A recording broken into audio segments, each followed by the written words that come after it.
너희가 그가 의로우신 줄을 알면 의를 행하는 자마다 그에게서 난 줄을 알리라. 아멘.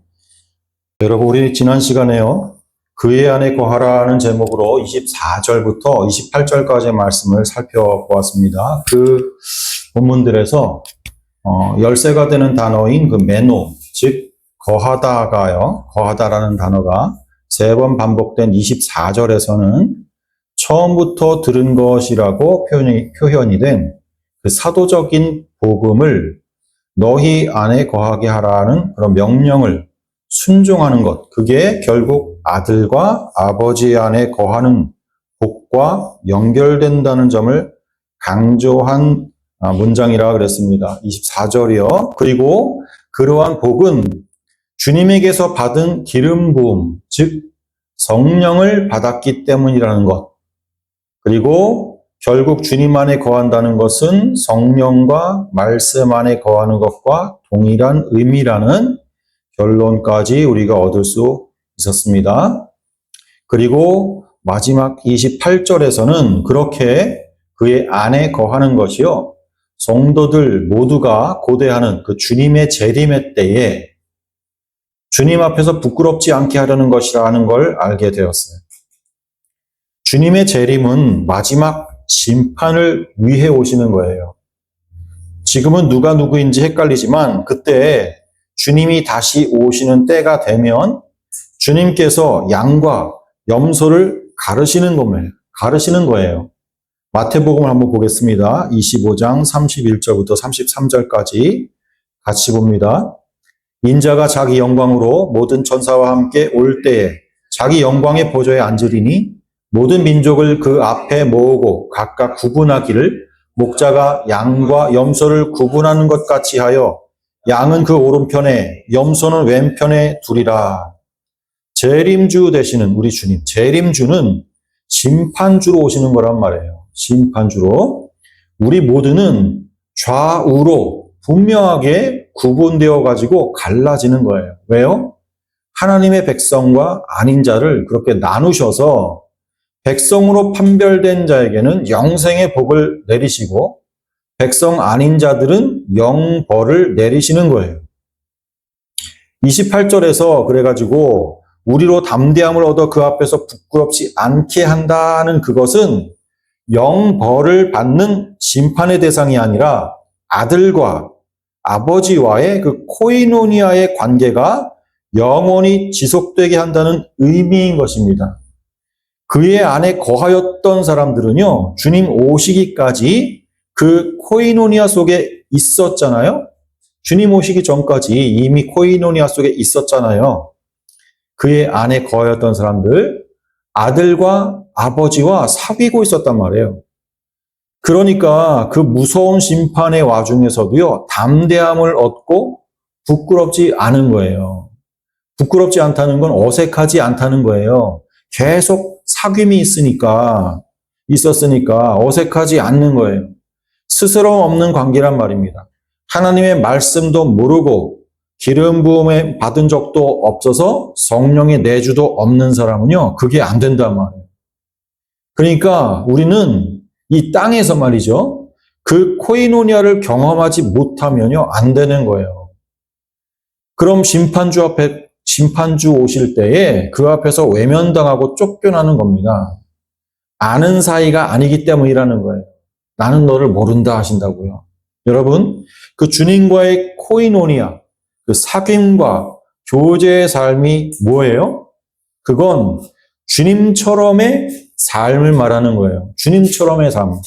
주님의 삶과 똑같은 내용의 삶이 우리에게서 나오는 걸 코이노니아다 그러는 거예요. 주님의 삶은 한마디로 아버지의 뜻을 순종한 삶이에요. 자기 뜻대로의, 자기 마음대로의 삶이 아니라 아버지 뜻대로의 삶이었단 말이에요. 요한복음 한번 보겠습니다. 8장 28절과 요한복음 14장 10절까지 이어서 같이 봅니다. 시작. 이에 예수께서 이르시되 너희가 인자를 든 후에 내가 그인 줄을 알고 또 내가 스스로 아무것도 하지 아니하고 오직 아버지께서 가르치신 대로 이런 것을 말하는 줄도 알리라. 내가 아버지 안에 거하고 아버지는 내 안에 계신 것을 네가 믿지 아니하느냐? 내가 너희에게 이르는 말은 스스로 하는 것이 아니라 아버지께서 내 안에 계셔서 그의 일을 하시는 것이라. 내가 원하는 것을 버리고 아버지가 원하는 것을 선택하는 삶이에요. 주님은 고난의 잔을 받고 싶어 하지 않으셨어요. 피하고 싶었다고요. 하지만 순종하신 거예요. 누가복음 한번 보겠습니다. 주님의 그 처절한 기도 22장 42절 말씀 같이 봅니다. 이르시되 아버지여 만일 아버지의 뜻이거든 이 잔을 내게서 옮기시옵소서. 그러나 내 원대로 마시옵고 아버지의 원대로 되기를 원하나이다 하시니 아버지에게 부탁해 보는 거예요. 그래도 우리 아버지신데 아버지 옮겨주실 수 없겠습니까? 아버지의 원이면 되지 않습니까? 그러나 내 원대로 마시고 아버지의 원대로 되길 원하나이다. 그렇게 기도한 거란 말이에요. 아버지 하나님께 순종, 아버지 하나님께 순종, 이걸 다른 말로 자기 부인이라 하는 거죠. 이제 그렇게 28절까지를 봤고요. 오늘은 29절 한 절만 보는 거죠. 문장이 길지도 않고 아주 짧죠. 제가 다시 한번 읽어볼게요. 너희가 그가 의로우신 줄을 알면 의를 행하는 자마다 그에게서 난 줄을 알리라. 이 29절 말씀을 직역을 하게 되면 이렇게 됩니다. 만일 너희가 그가 의로우시다는 걸 안다면 의를 행하는 모든 자는 그로부터 나왔기 때문인 줄로 이해하리라. 이렇게 직역이 되는 거예요. 다시 한번. 만일 너희가 그가 의로우시다는 걸 안다면 의를 행하는 모든 자는 그로부터 나왔기 때문인 줄로 이해하리라.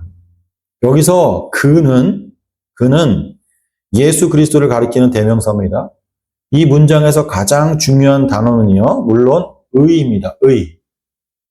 상반절에서는 형용사로 디카이오스가 쓰였고요. 하반절에서는 명사로 디카이오시네가 쓰였어요.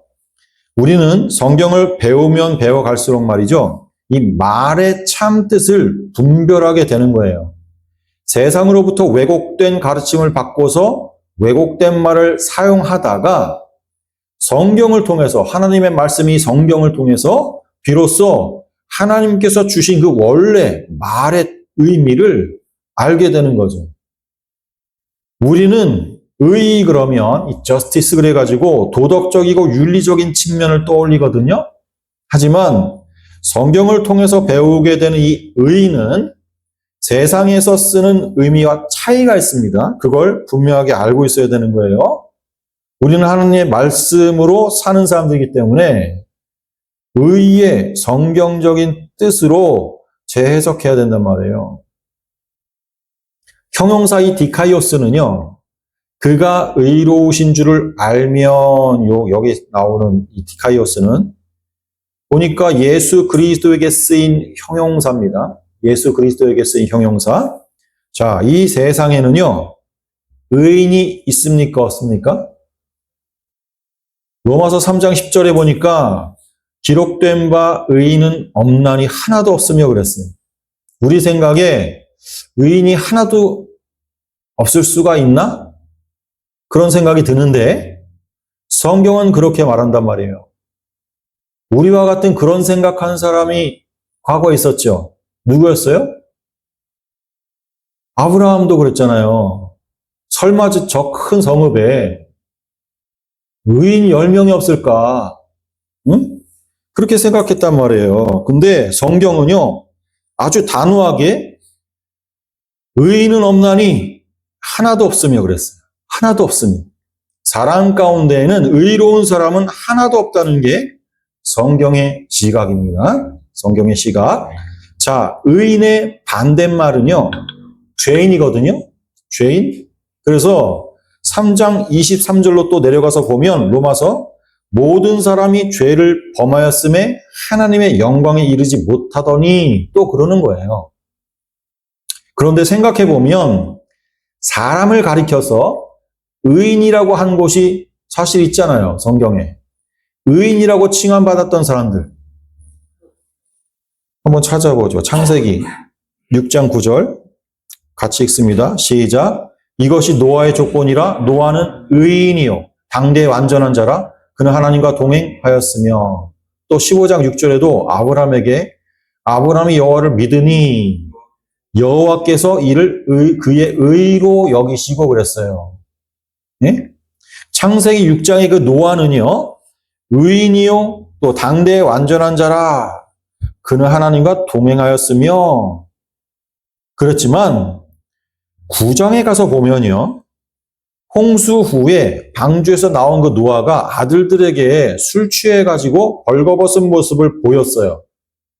6장의 그 노아에 대한 평가와는 모순이 되는 기사가 9장에 나온단 말이에요. 완전한 자가 아니다라고 성경이 폭로한 거예요. 성경은 어디에도 사람을 완전한 자로 기록하지 않아요. 성경은 인간의 부주의함, 부적절함, 부정함, 죄됨, 부족함, 성경은 집요하게 그러한 내용들을 자세하게 기록해 놨습니다. 그건 하나님께서요, 그냥 의롭다고 여겨주셔서 의롭다 칭함받은 거지 그들이 본래 의인이라는 말이 아니라는 거예요. 성경이 우리들에게 그걸 확실하게 알려준 거예요. 아브라함도 마찬가지죠. 의로 여기심을 받은 거지 진짜 의롭다는 게 아니었어요. 사실 창세기에 기록된 그 아브라함에 관한 기사를 살펴보면 오히려 그가 말이죠, 의로운 사람이 아니다라는 사실에 더 주안점을 두고 기록했어요. 믿음이 없고 불의했던 그 아브라함을 하나님이 부르셔가지고 어떻게 믿음 있는 자로 만들어 가시고 또 어떻게 그를 의롭게 여기셨는가를 보여주는 기록인 거예요. 무엇 때문에 그를 의롭게 여기셨는가? 죄로 인해서 타락한 인간에게는요, 의롭다는 말을 붙일 수가 없는 거예요. 그래서 성경에서 말하는 의인은 하나님에게서 나온 하나님의 속성으로서의 의의를 정의하는 거예요. 이 디카이오스나 또 명사형 디카이오시네나 히브리어의 짜다크라는 말에서 온 말이거든요. 이 짜다크는요, 관계적인 용어라 그랬어요. 기억나십니까? 이 말은 한 존재가 다른 한 존재와의 관계에서 상대방에게 요구하는 것, 또 상대방에게 기대하는 것을 충실하게 이행할 때 그걸 짜다크다 그러는 거예요. 그걸.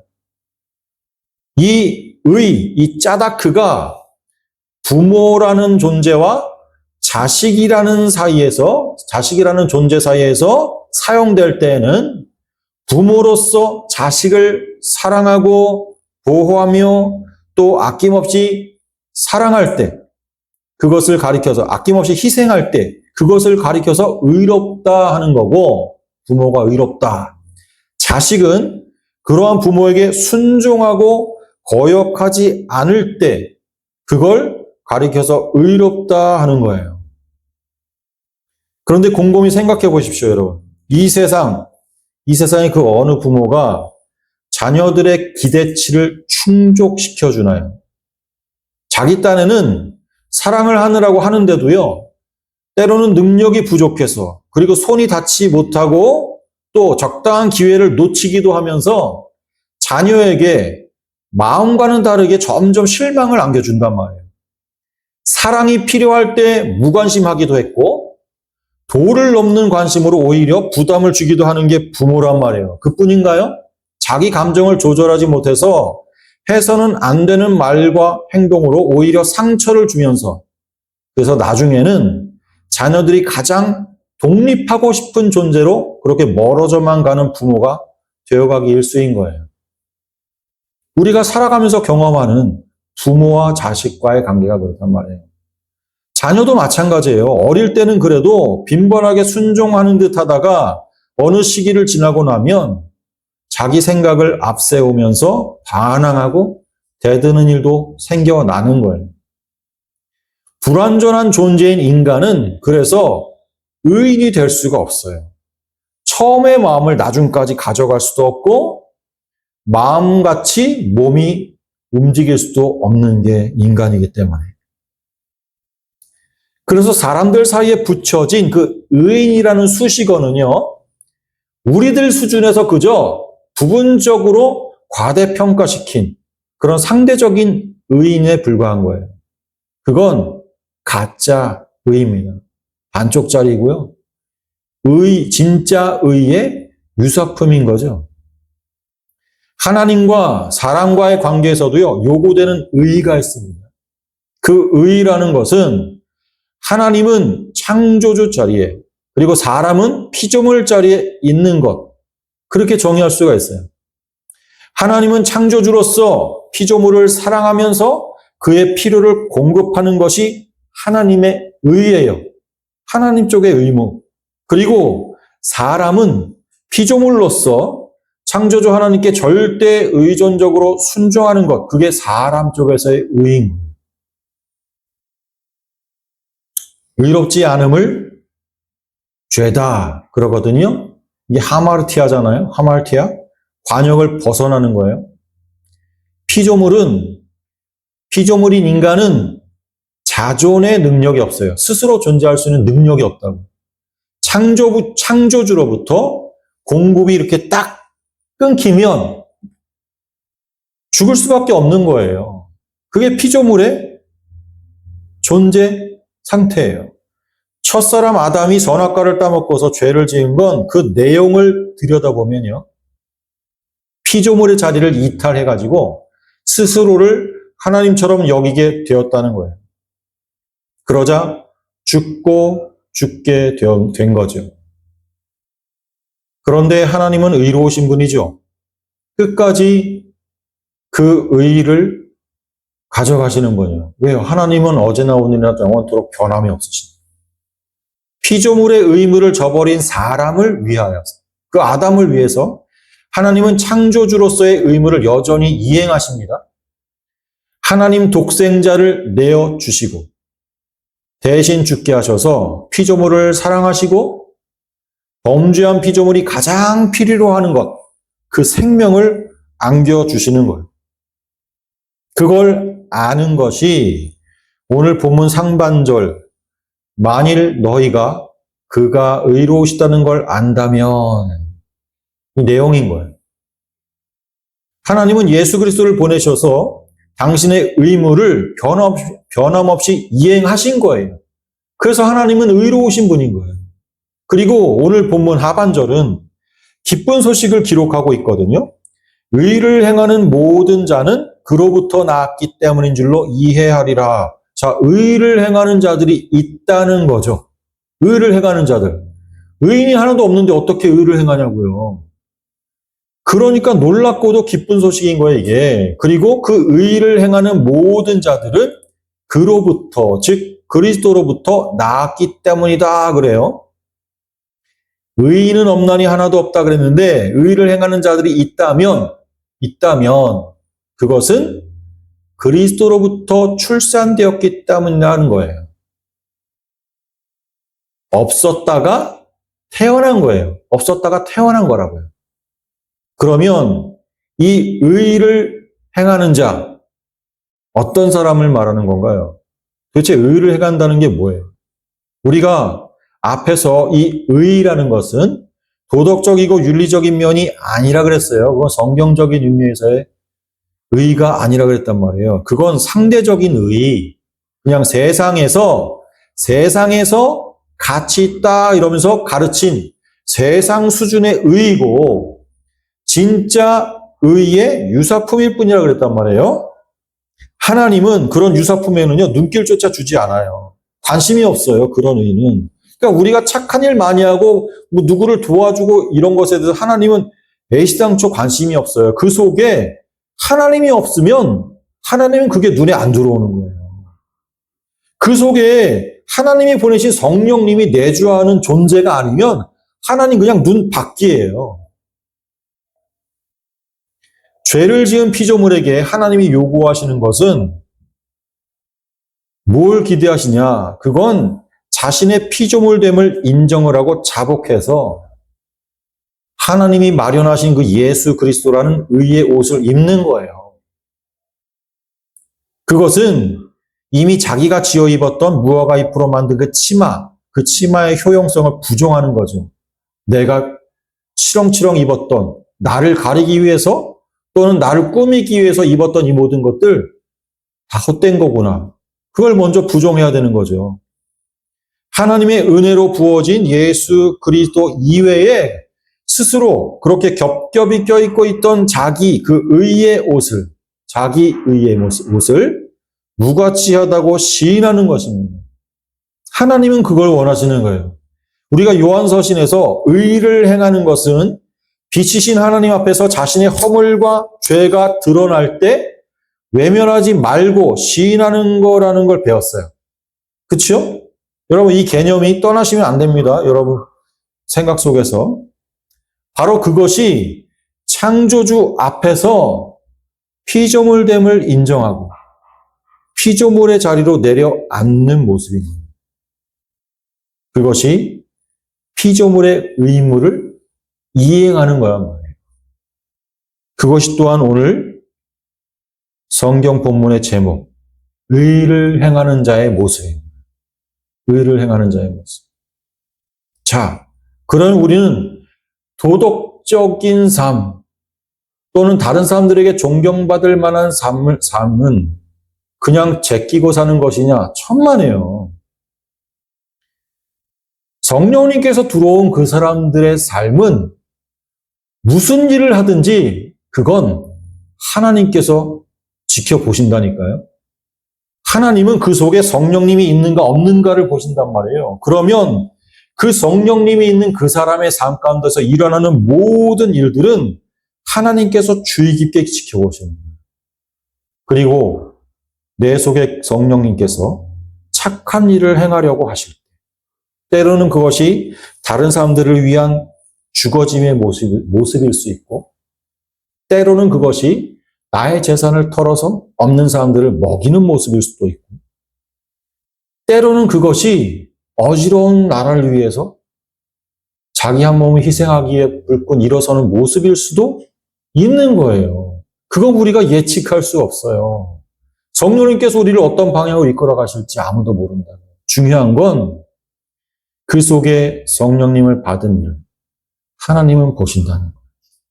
그리고 그 성령님의 음성 앞에 순종하는가 안 하는가를 통해서 순종할 때 하나님이 기뻐하시고 순종하지 않으실 때 내 안에 성령님이 근심하는 것처럼 우리를 지켜보시는 아버지 하나님이 근심하게 됩니다.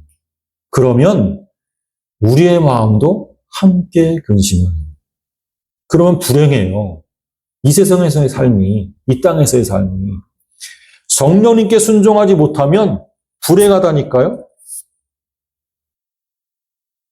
행복하지가 않아요.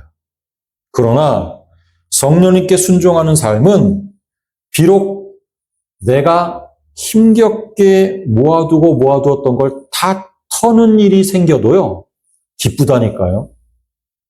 우리는 그 힘으로 사는 겁니다, 여러분. 그 힘으로. 의를 행하는 자. 어떤 자입니까? 하나님의 피조물됨을 알고 창조주 하나님, 이미 내 안에 들어와서 나를 지배해 나아가시려고 하는 그 성령님 앞에 온전히 순종하는 그 삶이 의를 행하는 것입니다. 같이 기도하겠습니다.